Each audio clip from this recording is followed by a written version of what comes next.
पाठ 24 निबंध लेखन ऐसे राइटिंग। निबंध उस गद्य रचना को कहते हैं जिसमें किसी विषय के बारे में कुछ कहा जाता है। निबंध के माध्यम से लेखक उस विषय के बारे में अपने विचारों और भावों को बड़े प्रभावशाली ढंग से व्यक्त करने की कोशिश करता है। एक अच्छा, सुगठित एवं व्यवस्थित निबंध लिखने के लिए निबंध लेखक को विषय का अच्छा ज्ञान होना चाहिए तथा भाषा पर अच्छी पकड़ होनी चाहिए।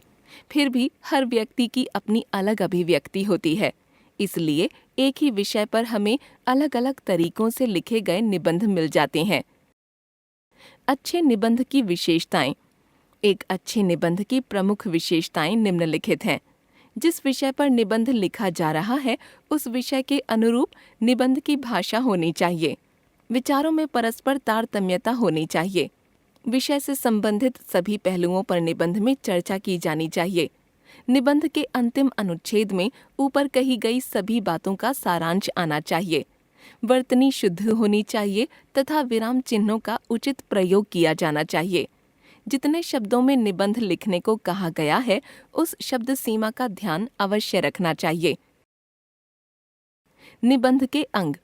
मुख्य रूप से किसी भी निबंध के 3 अंग होते हैं: भूमिका, विस्तार, उपसंहार। भूमिका। भूमिका में विषय का परिचय दिया जाता है।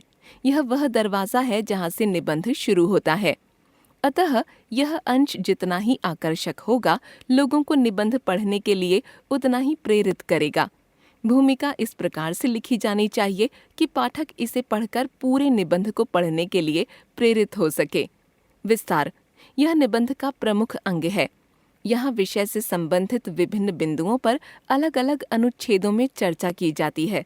यहाँ पर ध्यान रखना चाहिए कि प्रत्येक अनुच्छेद अपने पहले वाले तथा अपने बाद वाले अनुच्छेद से संबद्ध दिखाई दे, और यह तभी संभव है जब विचारों में क्रमबद्धता हो।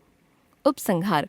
उपसंहार निबंध का अंतिम अंग है। यहाँ तक आते आते विषय की चर्चा समाप्त हो जाती है। यहाँ तो निबंध में कही गई सभी बातों का सारांश प्रस्तुत किया जाता है। निबंध के भेद। विषय के प्रतिपादन की दृष्टि से निबंध के 3 भेद सामने आते हैं: वर्णनात्मक निबंध, विवरणात्मक निबंध, विचारात्मक निबंध। वर्णनात्मक निबंध। ये वे निबंध होते हैं जिनमें वस्तुओं, स्थानों, दृश्यों, त्योहारों आदि का वर्णन किया जाता है। उदाहरण के लिए होली, दशहरा, वर्षा ऋतु आदि पर लिखे गए निबंध। विवरणात्मक निबंध। इन निबंधों में घटनाओं, यात्राओं, उत्सवों तथा व्यक्तियों का परिचय आदि प्रस्तुत किया जाता है। नौका विहार, रेल यात्रा, विद्यालय का वार्षिक उत्सव, महात्मा गांधी आदि पर लिखे गए निबंध इसी प्रकार के उदाहरण हैं। विचारात्मक निबंध। किसी समस्या, विचार, मनोभाव आदि पर लिखे गए विश्लेषणात्मक या व्याख्यात्मक निबंध इस कोटि में आते हैं। विज्ञान से लाभ हानि, दूरदर्शन और शिक्षा, मित्रता, निंदा आदि इसी प्रकार के निबंधों के उदाहरण हैं। निबंध के नमूने। होली, रंगों का त्योहार। संकेत बिंदु। प्रस्तावना, मनाए जाने के पीछे कहानी, कैसे मनाते हैं, होली पर विकसित सामाजिक बुराइयां। उपसंहार। होली रंगों का त्योहार है जो वसंत ऋतु में मनाया जाता है। सारी प्रकृति में रंग बिरंगे फूल खिल जाते हैं। बागों में कहीं कोयल की कूक सुनाई देती है तो कहीं मोर नृत्य करते नजर आते हैं। यह त्योहार हर साल फागुन मास में पूर्णिमा के दिन बड़ी धूमधाम से मनाया जाता है। इसीलिए फागुन का महीना मौज मस्ती का महीना कहा जाता है। हर त्योहार के पीछे कोई ना कोई कहानी या किस्सा प्रचलित होता है। होली मनाए जाने के पीछे भी एक कहानी है। कहते हैं कि हिरण्यकश्यप नामक राजा बड़ा ही अत्याचारी था, जो अपने को ही भगवान समझता था। उसने सारी प्रजा को आदेश दिया कि सब लोग ईश्वर की आराधना छोड़कर केवल उसी की आराधना किया करें। पर उसका बेटा प्रहलाद ईश्वर का अनन्य भक्त था। उसने अपने पिता की बात नहीं मानी। उसने ईश्वर की भक्ति में ही अपने को लगाए रखा। पिता के क्रोध की सीमा न रही। हिरण्यकश्यप ने प्रहलाद को मरवाने के बहुत उपाय किए, पर ईश्वर की कृपा से कोई भी उपाय सफल न हो सका। हिरण्यकश्यप की एक बहन थी जिसका नाम था होलिका। उसे एक वरदान प्राप्त था कि वह अग्नि में कभी जल नहीं सकती। हिरण्यकश्यप की आज्ञा से प्रहलाद को होलिका की गोद में बैठाकर आग लगा दी गई, पर ईश्वर की महिमा से प्रहलाद तो बच गया, पर होलिका जल गई।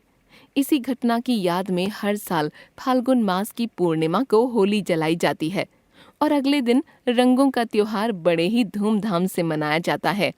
होली का त्योहार होली की रात्रि से एक दिन पूर्व आरंभ हो जाता है। लोग अपने अपने गांवों मोहल्लों में उपलों लकड़ियों का ढेर इकट्ठा करते हैं। फिर शुभ घड़ी में इस ढेर में अग्नि प्रज्वलित की जाती है। लोग इसी अग्नि में नए अनाज, गेहूं, जौ आदि की बालें भूनकर अग्नि देवता को अर्पित करते हैं। होली का अगला दिन रंग भरी होली का होता है, इसलिए सभी धर्म और जाति के छोटे बड़े, बच्चे बूढ़े, स्त्री पुरुष एक दूसरे को गुलाल लगाते हैं और रंग डालते हैं। सड़कों पर मस्त युवकों की टोलियां गाती बजाती दिखाई देती हैं।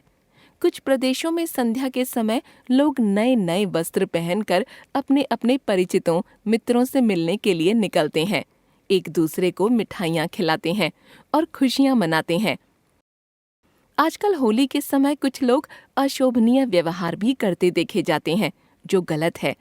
रंग के स्थान पर कीचड़, गंदगी, तारकोल आदि का प्रयोग, गुब्बारे आदि मारकर किसी को चोट पहुंचाना, महिलाओं के साथ अभद्र व्यवहार, ये सभी ऐसी बातें हैं जो एक पवित्र त्योहार के मस्तक पर दाग लगा देती हैं। कुछ लोग इस दिन नशा करना अपना धर्म समझते हैं और नशे की हालत में सड़कों पर अभद्र व्यवहार करते हैं। इस प्रकार की प्रवृत्तियों पर रोक लगाई जानी चाहिए। जहाँ तक हो सके हमें अपने त्योहारों को शिष्टता पूर्वक मनाना चाहिए।